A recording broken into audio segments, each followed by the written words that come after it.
मेरी माँ जाकर वो कमरा साफ करती थी, पहुंचकर जानिमाज बिछाकर उन्हें बुलाया जाता था कि आप आकर नमाज पढ़ें। ये कल्चर जानने वाला कोई लीडर है वो केसीआर साहब। इसलिए मेरे भाइयों से कहता हूँ, बहुत से स्कीम उन्होंने लाए। आप बताइए, 1-2 साल में यहाँ पर 50 साल कांग्रेस ने हुकूमत, आज कांग्रेस को 6 पॉइंट फार्मूला बता रही है, वो उसमें कुछ भी दम नहीं है। मैं ये कि हमारे बुजुर्ग हजरात है, हमारे अल्लाह ताला ने हमसे कहा है, जो एक बार जिसको आजमाते उसे बार बार मत आजमाइए।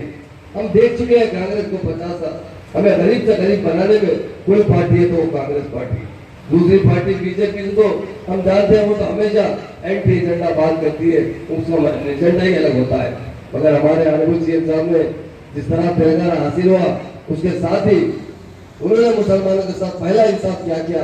आपका भाई, आपका खादिम, आपके बीच में रहने वाला आपके भाई को एक डिप्टी सीएम का अहदा देकर मुसलमानों को इज्जत बख्शा। बताइए, 60 साल के अंदर 70 साल हो चुके हैं कांग्रेस और तेलुगु देशम ने कभी एक मुसलमान को डिप्टी चीफ मिनिस्टर या रेवेन्यू मिनिस्टर बनाया? बताइए। आजादी के बाद पहला रेवेन्यू मिनिस्टर वही हो जो केसीआर साहब ने मुझे बनाया। मुसलमानों को उन्होंने इज्जत देना है तो सबसे बड़ा अहदा देना जरूरी है।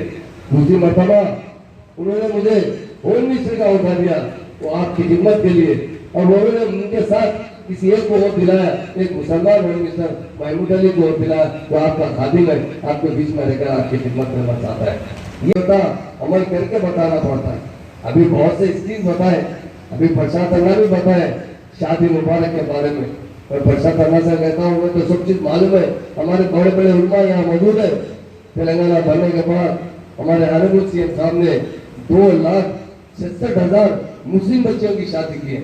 आप बताइए कि एक स्टेट के अंदर तेलंगाना में 2,66,000 अमाउंट क्या खर्चा किया गया उन लोगों के मायों के नाम पर? 2,40,000 करोड़, 240 करोड़ रुपए हमारी बहनों के अकाउंट में गए, जिसकी बच्चों की शादी हुई। पहले सीएम साहब ने 51,000 चुकी, बाद में 1 लाख दी। आप बताइए, आज किसी स्टेट में, हिंदुस्तान के स्टेट में किसी की शादी में 2,400 करोड़ रुपए अगर हमारे अकाउंट में आते हैं मुसलमानों के, कोई मामूली बात नहीं, इससे हमारी खुशहाली आ सकती है। एक बार शादी करके देखो, दूसरा बार घर बना के देखो, 2 चीज बड़े तकलीफ के होते हैं। अभी आप देखिए प्रसाद तन्ना के बारे में हमारे मोहित साहब ने बताया, कोई निर्णय नहीं देगा। मुसलमान 12% है, मुसलमान को 4% नहीं, यहाँ पर 25 से 30% जो मकानात बनाए गए उसमें 30% ज्यादा मुसलमानों को दिए गए। एक मकान 9 लाख से बनाया जा रहा है और उसकी कीमत 25 लाख, 30 लाख, 40 लाख है। ये हमारा इंसाफ है।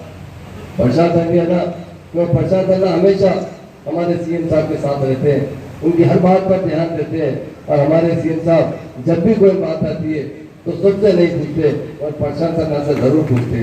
क्यों पूछते? इंसान अपनी औलाद को चाहता है। सबसे औलाद में भी अगर 4 बेटे हैं तो उसमें सबसे नेक बेटा है तो उससे पहले पूछा जाता है।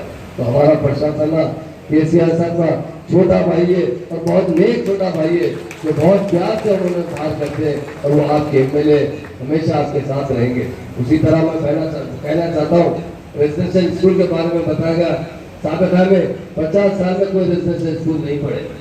तेलंगाना बनने के बाद हमारे सीएम साहब ने सारे लोगों के साथ मुसलमानों के लिए भी 204 रेजिडेंशियल स्कूल खोले गए। उसके लिए मैं बताना चाहता हूँ, तेलंगाना बनने के बाद 2,900 करोड़ रुपए इस रेजिडेंशियल स्कूल पर खर्चा हुआ। ये बताइए, 50 साल में कांग्रेस ने जितना रेजिडेंशियल स्कूल पर खर्चा हुआ उसका आधा भी हमारी तरक्की के लिए कोई खर्चा नहीं। केसीआर साहब बड़ी इज्जत करते हैं और वो एक खानदानी सियासतदार है। आप जानते हैं उनके वालिद साहब तेलंगाना मूवमेंट में बहुत बढ़ चढ़ का हिस्सा लिए थे। सुरेंद्र रेड्डी साहब, मैं भी उनके साथ था, मुझे अपने छोटे भाई की तरह प्यार देते थे। आज जब मुझे प्रसाद रेड्डी साहब को देखता हूँ तो मुझे बड़ा फख्र होता है। मैं यकीनन वो मेरे बेटे की उम्र में, मैं जब भी वो आते हैं तो उन्हें उठकर इस्तेमाल करता हूँ हमेशा, क्योंकि उनकी शख्सियत वैसी है। दुनिया में इंसान वही होता है जो प्यार बांटता है। लोग तो बहुत से हर तरीके से हर बिजनेस में आते हैं, पॉलिटिक्स में आते हैं। हमारे सीएम साहब ने एक बात कही मुझसे एक दिन, महमूद भाई, जो लोग पॉलिटिक्स में आते हैं उन्हें दो चीजें तो जरूर होना चाहिए। एक, अपनी मट्टी से मोहब्बत होना चाहिए, अपनी सरजमीन से मोहब्बत होना चाहिए। दूसरी, उस सरजमीन में बसने वाले लोगों से मोहब्बत होना चाहिए, ताकि वो जात पात की सियासत करना चाहिए। तो मैं तमाम बालकुंडे के लोगों को मुबारकबाद देता हूँ। अल्लाह ताला हमें बहुत अजीम लीडर को सौंपा है, वो हमारे महान और महात्मा लीडर के सियासत। और आपके लिए, हमारे तेलंगाना आवाम के लिए अल्लाह ताला ने उसी तरह प्रसाद रेड्डी साहब को हमको दिया है, ताकि उनकी काबिलियत से हम इस्तेमाल करें और उनकी तरक्की से हम इस्तेमाल करते हुए तरक्की करें। और हमारे अजीज एमपी जो साबिका में लोकसभा हमारी असेंबली के स्पीकर रहे, हमारे सुरेश शेट्टी साहब, जो आपके बालकुंडा से 4 बार एमएलए भी जीते और बड़े नरम, जब इनसे मिलते हैं तो बालकुंडा का प्यार नजर आता है। वो हमेशा छोटे लोगों से बड़ा प्यार से मिलते हैं। जब आपके नुमाइंदे से हो तो आप लोग कितने प्यार बने, ये मैं कहना चाहता हूँ। इसी तरह मेरे छोटे भाई जो इम्तियाज सिसाद साहब है, जो माइनॉरिटी फाइनेंस कॉर्पोरेशन के चेयरमैन बने, उसी तरह मधुशेखर साहब जो चेयरमैन है आपके, उसी तरह हमारे माइनॉरिटी प्रेसिडेंट निजामाबाद के नवीद इकबाल साहब जो बहुत अच्छे स्पीकर है, आपको बता चुके हैं कि कांग्रेस ने हमें क्या दिया। यकीनन कांग्रेस ने हमें कुछ नहीं दिया, हमें दिया तो गुर्बत दी। आपको एक बात बताना चाहता हूँ, हमारे सीएम साहब 14 साल जद्दोजहद करते रहे। जद्दोजहद में उन्होंने तेलंगाना की हर गली का दौरा किया, हर जगह उन्होंने गरीब से सारे लोगों को देखा। वो हमेशा अपनी तकरीर में कहते थे, क्यों भैया मुसलमानों को गुर्बत, जो मुसलमान इस हिंदुस्तान में 800 साल हुकूमत किए थे, आज हमारी तेलंगाना स्टेट में हमने एक दो नहीं 7 निजाम को देखे हैं। जो हमारे आखिरी निजाम थे उस्मान अली बादशाह, वो दुनिया के दौलत पर इंसान थे, उनका दिल भी इतना बड़ा था। जब हमारी सेना से जंग हुई थी, उस जंग में हम लोगों ने बहुत बड़ी तरीके से नुकसान उठाया था। तो उस वक्त शास्त्री साहब जो हमारे प्राइम मिनिस्टर, बुलाकर उन्हें कोई दुनिया में कोई नहीं, हम उन्होंने अपील की थी कि हमारे हालात बहुत खराब हो चुके हैं, हमें कुछ मदद चाहिए। वो मदद देने वाले मीर उस्मान अली खान साहब थे, जो 5 टन सोना शास्त्री साहब को दिए थे। बताइए कोई है क्या? मुसलमान इस वतन से मोहब्बत करते हैं। हमारे जमात इस्लामी के सदर साहब ने जो बताया, हमें जो तरबियत दी गई, हम अपने वतन में बसने वालों से मोहब्बत करते हैं, इस वतन से मोहब्बत करते हैं। उसी तरह मैं हमारे सीएम साहब के बारे में 2000 से 1 से देखता आ रहा हूँ। जिस तरह प्रसाद धरना ने कहे, दुनिया में बहुत कम लीडर ऐसा पैदा होते हैं। मैं कहना चाहता हूँ, लोग बड़े बड़े सीने की बात करते हैं, 56 इंच का सीना नहीं चाहिए, 6 इंच का दिल अच्छा चाहिए। 6 इंच के दिल से हम आपकी मदद कर सकते हैं। मैं तो आपसे एक बात कहना चाहता हूँ, हिंदुस्तान में 2 लीडर पैदा हुए आज तक। 18वीं सदी में गांधी जी पैदा हुए थे, जिन्होंने हिंदुस्तान को आजादी दिलाई। उस जमाने में एक मौलवी ने गांधी जी से एक सवाल किया था, गांधी जी आप तो आजादी की तहरीक में बहुत बढ़ चढ़कर हिस्सा लेकर हिंदुस्तान को आजादी दिलाना चाहते हैं, अब आजादी करीब आ चुकी है, आप कैसी हुकूमत चाहते हैं? तो गांधी जी ने क्या कहा,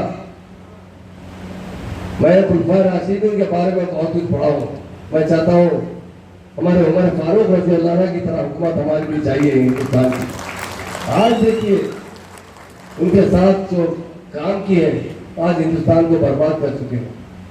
आज हिंदुस्तान का हाल देखिए, हिंदुस्तान का डेवलपमेंट देखिए, और सारे कौमों के साथ सबसे ज्यादा नाइंसाफी करने वाली कोई पार्टी है तो वो कांग्रेस पार्टी। मुसलमान रईस और जागीरदार हुआ करते थे, आज गरीब से बद से बदतर हो चुके हैं।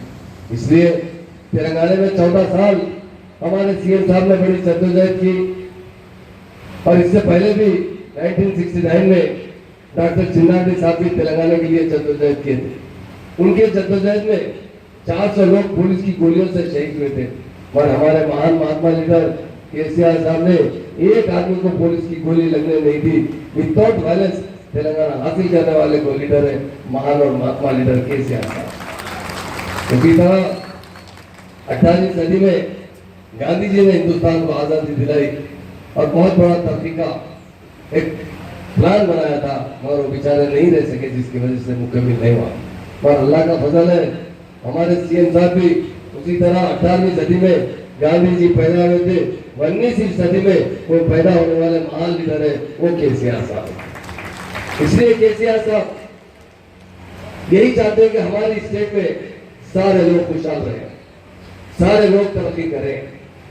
और वो हमेशा इस बीच में एक बात कहा करते थे, मेरे घर में कोई मुसलमान बड़ा ऑफिसर आता या कोई हमारे मालिक का दोस्त आता तो मेरी माँ एक कमरा अलग रखी थी जिसमें एक जानिमाज और घोड़ा रहती थी।